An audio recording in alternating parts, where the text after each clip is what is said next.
Jyvässokolta Jarkko, morjesta. Tänään valmistetaan suklaakoristeita, näitä koristekalvoja apuna käyttäen. Ja käytetään näitä Funcakes kuoritesuklaita.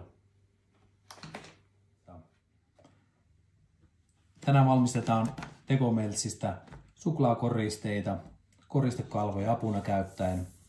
Kun osataan koristekalvopakkauksen, niin täällä on 4 kappaletta esimerkiksi lehtiä ja koristekalvosarjan toisella puolella käyttöohjeet sekä QR-koodi verkkokauppaa, josta linkitys YouTube-kanavalle, josta löytyy nämä valmistusvideot.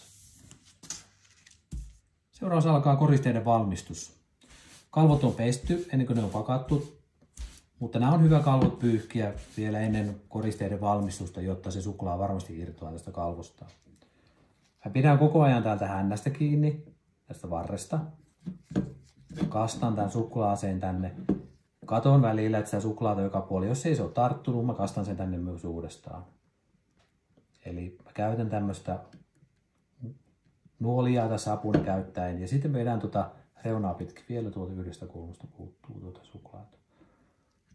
Sitten mä vedän tuota reunaa vasten ja nimet suklaat pois. Ja otan tuohon leivinpaperille.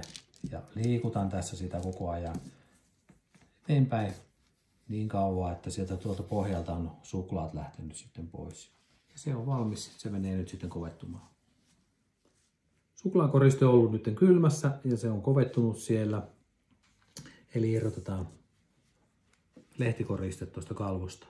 Mä käännän sen tällainen ylösalaisin. Ja tää suklaakoriste on niin pöytää vasten. Laitan veitsen tänne väliin ja painan tällä veitsellä niin tänne kevyisesti tänne alaspäin. Ja mä saan pudotettua sen tuohon leivinpaperille. Ja koriste on valmiina siinä. Jos haluat suoraan tehdä toisen koristeen, niin voit käyttää tätä koristekalvoa heti saman tien. Eli ei tarvi välttämättä siinä välissä pestä.